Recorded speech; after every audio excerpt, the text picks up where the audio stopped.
네, 오늘은 빛과 물질의 이중성에 대해서 알아보겠습니다. 첫 번째, 이제 빛의 이중성에 대해서 먼저 알아보자. 자, 빛은 원래 무슨 성을 가지고 있었다? 빛은 원래 파동성을 가지고 있었다.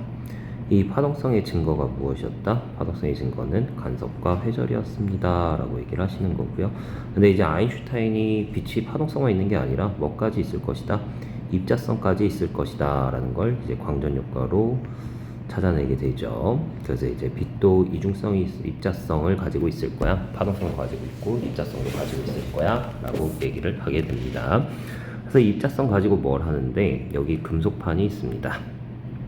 예, 금속판이 있는데 여기다가 뭐를 쏴? 빛을 쏘는 거야. 빛은 에너지를 가지고 있을 거고요. 이때 쏘는 거를 우리는 뭐라고 부르냐면 광자라고 부릅니다. 빛도 입자다. 광자라고 부를 거고요. 에너지 공식이 있었죠? 에너지는 상수에다가 진동수를 곱할게. 빛의 속력은 F 람다입니다. 그래서 진동수 대신에 람다분의 C가 들어가도 돼요. 그래서 얘를 람다분의 HC라는 공식도 있었던 거고요.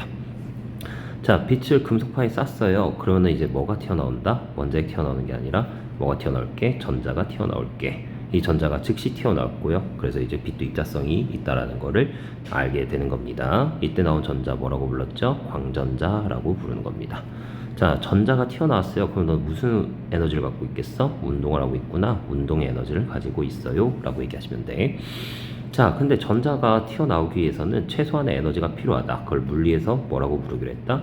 이람수라고 부르기로 했던 겁니다. 이람수를 뭐라고 표현할 거고요? W라고 할 거고요. 마찬가지로 H 곱하기 F0라고 할 건데 쌤이 F0가 뭐예요? 문턱 진동수라고 부르시면 됩니다. 무슨 진동수? 문턱 진동수. 어떤 사람들은 한계 진동수라고도 부르고요. 문턱 진동수, 한계 진동수야 라고 얘기를 하시면 돼. 쌤, 그러면 얘가를 가지고 뭘 해야 되는데요? 내가 빛을, 에너지를 100짜리를 쏠 거야 라고 얘기를 하는데 너가 이람수가 70짜리야. 최소한 에너지를 얼마 줘야? 70줘야 전자를 떼어낼 수 있다라고 얘기를 하는 거야. 그러면 전자를 떼어낼 때 얘가 가지고 나오는 운동 에너지가 몇이겠어? 30이 되겠습니다. 이렇게 얘기를 하시면 되는 거야. 이해됐어?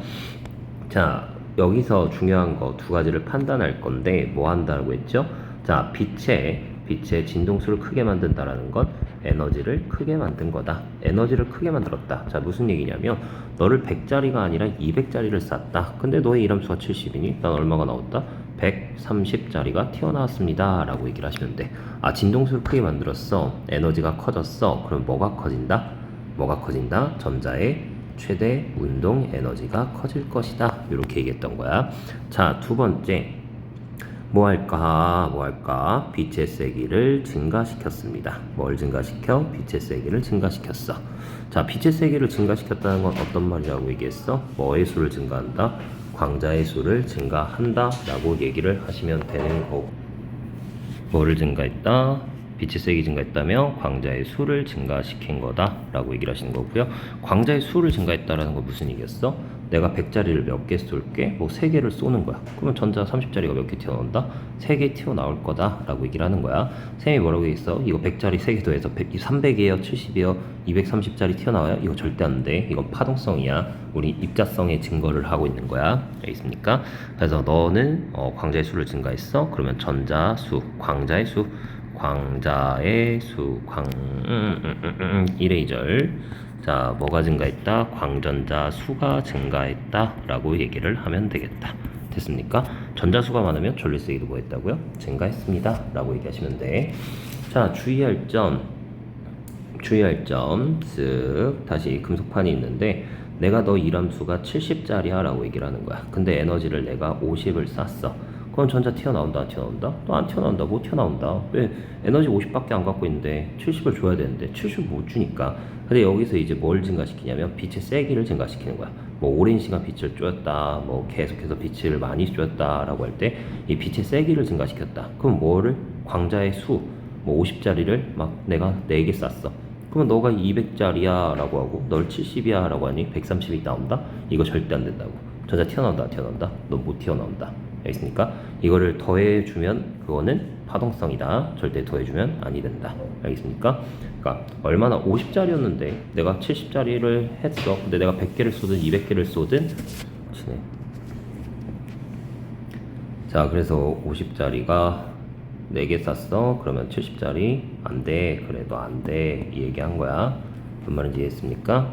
그래서 주의하시고요. 다시 진동수를 크게 했어요. 그럼 에너지가 커져요. 그럼 뭐의 수가? 전자의 최대 운동 에너지가 커질 거고요. 빛의 세기를 세게 씁니다. 광자의 수가 커질 거고요. 광전자 수가 커질 겁니다. 라고 얘기하는 거 꼭 주의하십시오. 알겠습니까? 자, 그러면 이제 우리 뭘 들어갈게요? 물질의 이중성을 들어가기 전에 선생님이 뭐 잠깐 그런 얘기 했었는데 자외선이 있고 가시광선이 있고 적외선이 있다. 근데 누가 세다? 자외선, 가시광선, 적외선에서 에너지값, 자외선, 가시광선, 적외선 순이야? 라고 하는 거. 뭐 파란색이 있고 초록색 빛이 있고 빨간색 빛이 있을 때 에너지 누가 크다? 파란색, 초록색, 빨간색 순이야? 라고 얘기했던 거 꼭 기억하고 계십시오. 자, 그 다음 물질의 이중성 가겠습니다. 페이지 바꿔서요. 자, 물질의 이중성입니다. 아인슈타인이 뭐라고 얘기했습니까? 아인슈타인이 빛이 파동성만 가지고 있는 게 아니라 입자성도 가지고 있을 거야 라고 하시면서 우리는 이제 물질의 이중성에 들어오게 되는데요. 자, 아인슈타인이 그런 얘기를 하고 나서 이제 드보로이가 야, 그러면 물질, 여기서 말하는 거는 뭐 어떤 입자를 가지고 있는 물질 있잖아, 뭐 전자 같은 거. 물질도 근데 너도 입자성인데 뭐를 가지고 있지 않을까? 파동성을 가지고 있지 않을까라고 얘기를 하게 되는 거예요. 알겠죠? 그래서 이제 드브로이에 뭐가 나오냐면 물질파가 나오게 됩니다. 드브로이 물질파예요 라고 해서 그 공식 람다는 mv분의 h다, p분의 h다, 루트 2m2k분의 h다. 요거 딱 쓰고 시작하는 거야. 이거 모르고 나서 뭘 풀겠다 그런 거 없어요. 알겠죠? 꼭 확인하시고요. 그냥 수학적으로 뭐 이런 얘기를 한다고 뭐 운동량이 2배 커졌어. 그럼 파장은 2분의 1배 된다. 2배 됐어. 그럼 파장은 2분의 1배 됐다. 아니면 에너지가 만약에 4배가 됐어. 운동 에너지가 4배가 됐어. 그러면은 파장은 몇 배 된다? 4분의 1배 아니다. 그래도 2분의 1배 된다. 왜? 루트 씌워 있으니까. 이렇게 이 정도만 조금 주의하면 된다라고 얘기를 했고요. 그래서 관계, 비례하냐 반비례하냐, 이 반비례 관계에 대해서 많이 얘기를 할 겁니다.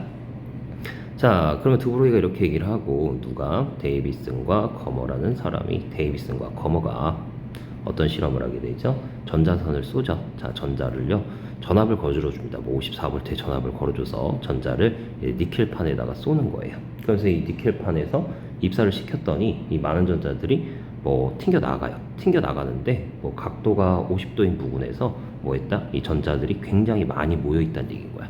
뭐야 이거? 뭐 한 거야? 특정 각도에서 무슨 간섭이 일어났다? 보강 간섭이 일어났구나 라고 얘기를 한 거지. 그러면서 뭐야? 너도 보강 간섭이 일어났어? 전자 물질도 뭘 가지고 있구나? 파동성을 가지고 있구나 라고 얘기를 하게 되는 겁니다. 그리고 또 누가 톰슨의 전자선 실험이 있습니다.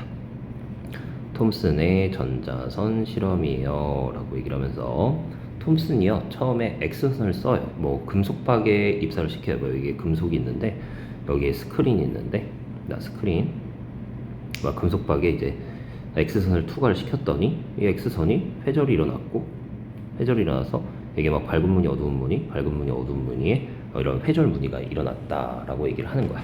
근데 이게 X선을 냅둔 다음에 이제 전자선도 실험을 하는 거야. 자, 전자선도 금속박을 투과시켜. 그런데 얘도 어떤 모양을 가졌다? 너도 저 X선과 똑같은 회절 무늬를 가졌구나. 비슷한 회절 무늬를 가졌구나. 이 전자선도 뭘 가지고 있구나. 내가 너 뭘 가지고 있다? 너도 파동성을 가지고 있구나 라고 하면서 이제 입자들이 뭘 가지고 있다? 파동성이 가지고 있다 라는 걸 찾아내는 거예요. 이해됐습니까? 이거 갖고 이제 뭐 결론적으로 이걸 뭐 하는데요? 라고 하시는 거고 이걸 가지고 이제 전자 현미경에 관한 얘기를 하는 거예요. 자, 광학 현미경이 있고 전자 현미경이 있는데 광학이 좋은 거야, 전자가 좋은 거야? 그지? 전자 현미경이 좋은 거야. 전자 현미경이 비싸. 그러면 네가 뭐가 좋다라고 하냐면 분해능이 좋다라고 얘기합니다. 분해능이 좋다는 건 상을 더 관찰하기 더 좋다. 관찰하기 더 선명하게 관찰하기 좋다라고 얘기를 하는 거예요. 이해됐어요? 상을 더 선명하게 관찰한다 라고 해서 분해능이 좋다. 이 분해능이 좋기 위해서 뭐가 짧아야 된다 그랬죠? 그죠? 파장이 뭐야 된다? 짧아야 된다.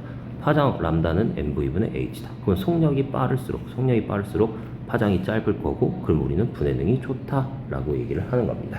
그래서 이 전자 현미경에서 두 가지 종류가 있었는데 어떤 게 있었죠? 투가 전자 현미경과 맞아요? 주사 전자 현미경이 있었다라고 얘기를 하는 겁니다. 자, 투가는요 알아야 될 게 뭐라고요? 너는 2차원적 구조를 관찰할 것이다. 몇 차원적? 2차원적 구조를 관찰할 것이다. 시료를 통과하죠? 네가 시료를 통과하면서 이 시료를 뭐하게 만들어야 된다? 시료를 얇게 만들어야 된다. 시료를 얇게 만드는 이유가 뭐다? 속력이 느려지면 안 되니까 빠른 거 그대로 유지해야 되니까 라고 얘기를 하시는 거고요. 자, 주사 전자 현미경입니다 라고 하시면 너는 몇 차원적? 3차원적 구조를 관찰하겠다. 너는 3차원적 구조이고요. 이거 시료 표면 어떻게 만들어야 된다고 했어? 시료 표면 전기전도성 좋게, 전기전도성 좋은 물질로, 전기전도성 좋은 물질로 얇게 코팅을 해야 됩니다 라고 얘기했던 거. 그래서 결론적으로 요거 하겠다는 겁니다. 이해됐습니까?